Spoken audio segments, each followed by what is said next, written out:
In this age that we live in, an age of deception, an age where what appears to be true might possibly be false. In a world that we are living in, filled with distractions, the Book of Allah remains as a light to guide us in any form of darkness, whether it be spiritual darkness, economic darkness, political darkness, any form. The Book of Allah is a light which will guide us through the difficulties and obstacles which are placed in our path. And in the past few weeks, these distractions have come to the surface with the elections that are happening here in the Americas, elections in Brazil, elections in the United States.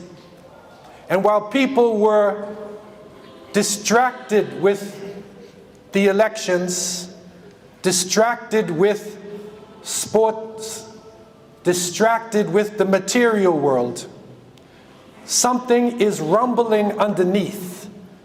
The true reality is rumbling and coming closer and closer to us by the day.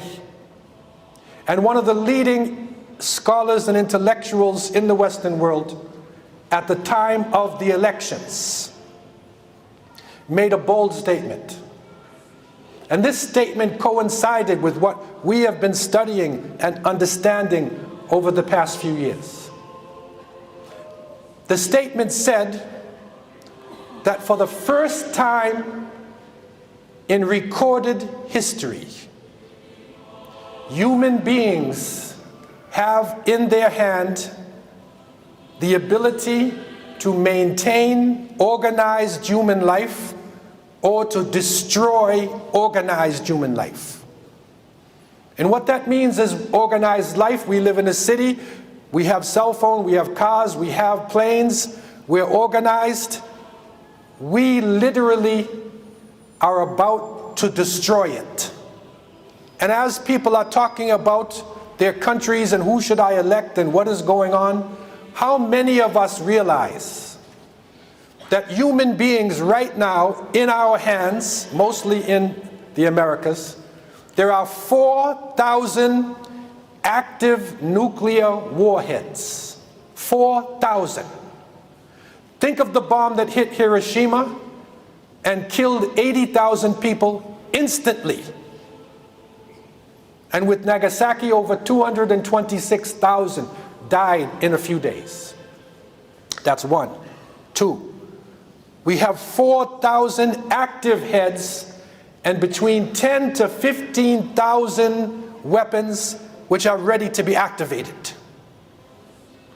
One mistake where it heads off from one side and hits the other and it starts to go will destroy organized life. Our infrastructure will be gone. Our airports, our cell phones, our electric grids can be destroyed in a nuclear holocaust. And this lies in our hands. Number two, global warming. What has happened now with the warming, and we understand this more in the north, and now they are saying in the north of Canada that there is an increase in polar bears, that the Inuit communities, this is our country, the Inuit communities, there are polar bears coming into the community like never before, so they must be on the increase. But the scientists said, no, they're not on the increase. The ice, which is in the north where they used to live, is melted. So they're forced to come down to us. So literally with this destruction of the atmosphere and the warming of the seas, the water is rising. We are losing about 4.9 trillion tons of ice every year. It's pouring into the oceans. And it's having an impact and will impact our coastal cities. Not only with this rise, but flooding, storms as we see the hurricanes around the world, earthquakes, and fires, terrible fire.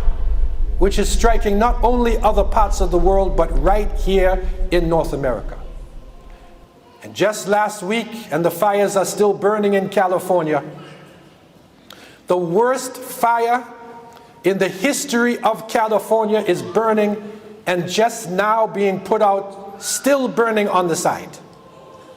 This fire was so terrible that in one town, 10,000 homes were destroyed. People had to just get up and run, a wall of fire coming at them. And you know what the name of the town was? Paradise. And we don't take joy in the suffering of people, but paradise turned into hell. Who did it? Who's responsible? 90% of fires in California are human-made. It starts with the human being, and then with the global warming, with the heat, temperature, drought, all the conditions, it becomes the worst fire you ever saw in your life.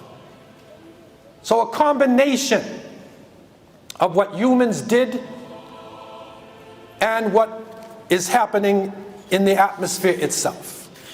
Right in front of our eyes, these things are going down. But yet, distraction is there. We are distracted by things. We are distracted by the World Cup, the Super Bowl, distracted by the latest movie, distracted by physical things in front of us. And Allah subhanahu wa ta'ala told us in Surah Al-Anbiya, Allah told us, اقترب للناس حسابهم وهم في غفلة معرضون ما يأتيهم من ذكر من ربهم محدث إلا استمعوه وهم يلعبون. Allah revealed closer and closer to humanity comes their reckoning. Yet they do not care and they turn away. And whenever a new sign comes to them, this is the Quran speaking, whenever a new sign comes, they frown, they turn away, and they play. وَهُمْ يَلْعَبُونَ. When the sign comes, they play. And so the signs are here, very clearly in front of us. And we have an opportunity, as a human race, we have a chance. The book of Allah subhanahu wa ta'ala is amongst us. The guidance and the way of Prophet Muhammad sallallahu alaihi wasallam is amongst us. But somebody has to take it forward. And as we recognize what Allah revealed in the chapter of Rome, Surah Al-Rum, Allah revealed, ظهر الفساد في البر والبحر بما كسبت أيدي الناس ليذيقهم بعض الذي عملوا لعلهم يرجعون.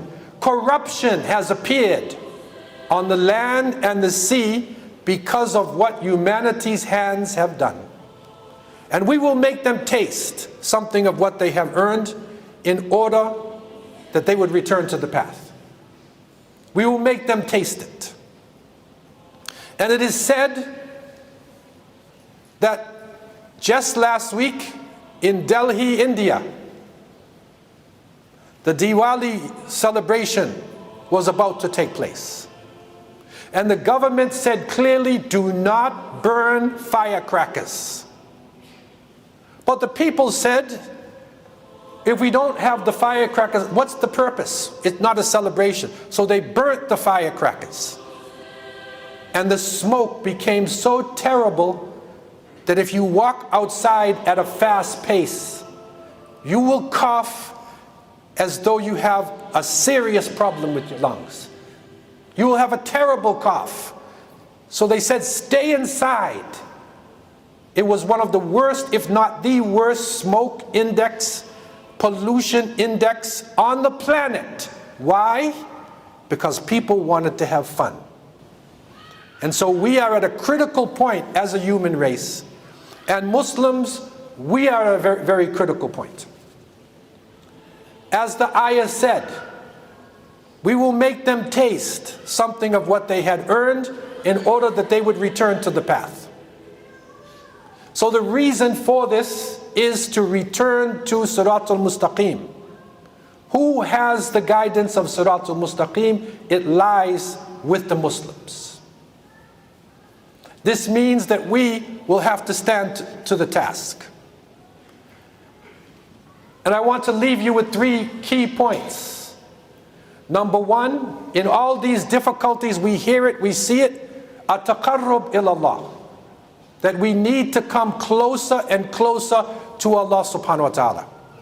We have to increase in our good deeds, increase in our awareness of salat, increase in the hasanat, giving out to the poor, increase in our actions, come closer to Allah, remember Allah subhanahu wa ta'ala.